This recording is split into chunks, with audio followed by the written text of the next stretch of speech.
Yeah, we primarily purchased the EK150 for a project that we had to put in 3,470 linear foot of sanitary trunk line and a new development being built.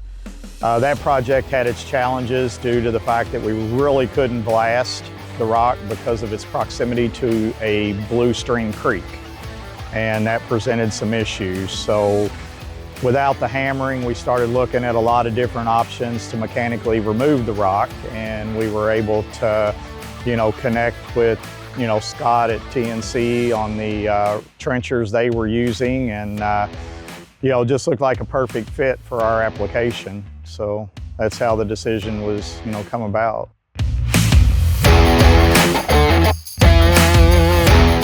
Well, our rock elevations, the biggest problem we had on that site was the topography was a very uneven ground. So we had elevation changes anywhere from 4 feet to 22 feet. The rock elevations varied anywhere from 3 feet of rock to close to 10 feet of rock in some areas. We followed a shelf pretty much the whole way of the creek. So the challenges that really helped us a lot was, with this unit, we were able to get such a clean cut through the rock that, it didn't require us to really do any type of shearing. We were able to, run out about 100 feet at a time, and then the pipe layers are basically laying rock right behind us.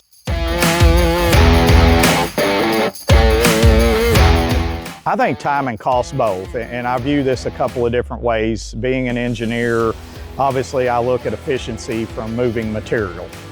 So the goal is to move material one time. So one of the big advantages of the KEMROC system that I've found so far versus blasting, we're creating a spoil base that in a lot of cases like this with MSD, we cannot put that material back over top of the sanitary line.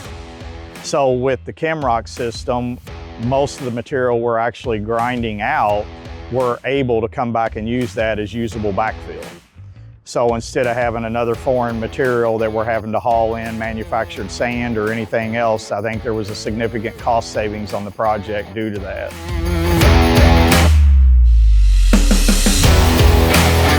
I think, pretty good. I mean, obviously we have a very high level of skill for operators on our excavators and, dozers, but those guys were able to adapt to the KEMROC system, very easily, and it was a fairly quick process. Scott sent out, a couple of his operators. They were on site, I think over 2 days, probably 6 hours, just to make sure we understood the proper way to maintain the cutter, the proper way to operate, how to load the cutter to make sure that it was, properly operated, I guess, from the perspective of not dragging the cutter unless the cutter was running, so the ease in operation was, I'd say within 6 hours, our guys were running and standing on their own feet.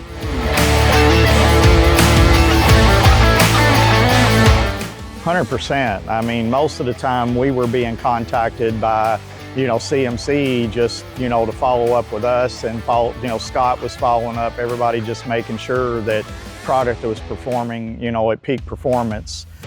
Scott had actually come out to job site a couple of times and made the decision to change the picks, just trying to get a little better performance for the type of rock we were in, and that was a big difference too, just going to a different mill on the pick itself made a big difference.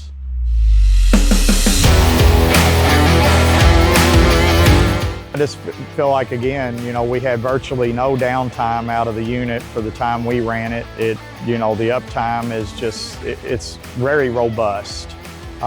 In comparison to other mechanical means of removing rock, like with a hammer, just constant downtime out of hammers, we can run. Really, it's hard for us to get through a solid week without having a downtime issue that we have to do some sort of maintenance on a hammer.